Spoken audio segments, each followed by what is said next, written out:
Hello homebrewers and welcome to my channel. So I was going through my sort of brew supply and I came across two random bottles which I remember exactly what they were because where I put them, but I didn't do the tasting video for it. So here is the tasting video for the sloe gin that I actually created a year ago, going back through old videos to see which ones I haven't done.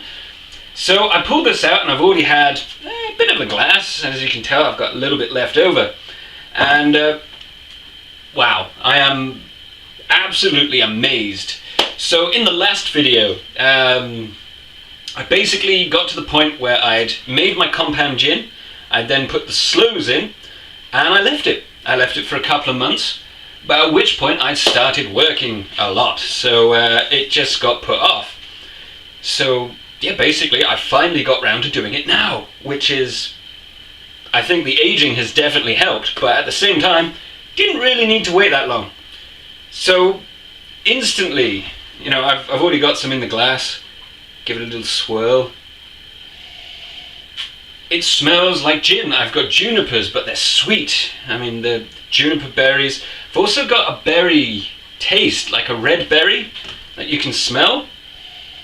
I mean, it's not stupidly sweet. That's the one thing I really hate about sloe gin, is when everyone makes it, they turn it into some type of sugar syrup. It's like, I want to taste the gin, I want to taste the alcohol, and I want to taste the sloes. And I've achieved that. It's not too sweet, it is just the perfect amount of sweetness. It's not a syrup. It smells and tastes like gin and red berries. I mean, that is nice. It is nice and sweet, and then it's got a slight sort of juniper bittering at the end. I mean, it is absolutely delightful. And yeah, I mean, that is pretty much the sloe gin. I thought I should get round to doing it.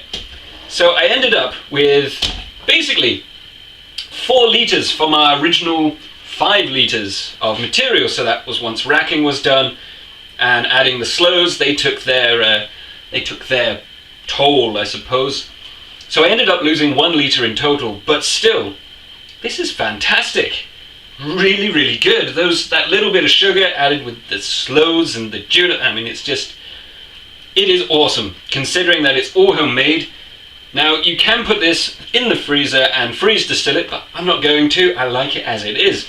15% for something to sip on. Nice, warming, tasty. I mean, it is really good. So if you want to give it a go, I would urge you to try this recipe. And funny enough, just, you know, put it somewhere and age it. I mean, it is really nice. Now, I do like my things dry. So if you don't like your things, you like your things kind of more sweet, you can add in, of course, you can add in more sugar. It will ferment ever so slightly after you add in the sugar, but then it will stop because it's nearly at the total tolerance of the yeast. So you can add sugar. You don't need to, or you can just add sweetener. In my case, my sugar-based sweetener, because I don't like aspartame in. You can also use the proper home brewing sweeteners, but again, you can get these a lot easier and a lot cheaper. This was like 75p for all this, so. But yeah, I am really surprised. It's got a beautiful colour and it is fantastic to drink. This is definitely one I'm going to be keeping around. So I really hope you enjoy this video, guys. I'm sorry it took so long to do the tasting video for. I really am, because this is really good stuff. So don't forget to rate, comment, like, subscribe, and of course share. And I will see you in the next video. Take care, guys. Cheers.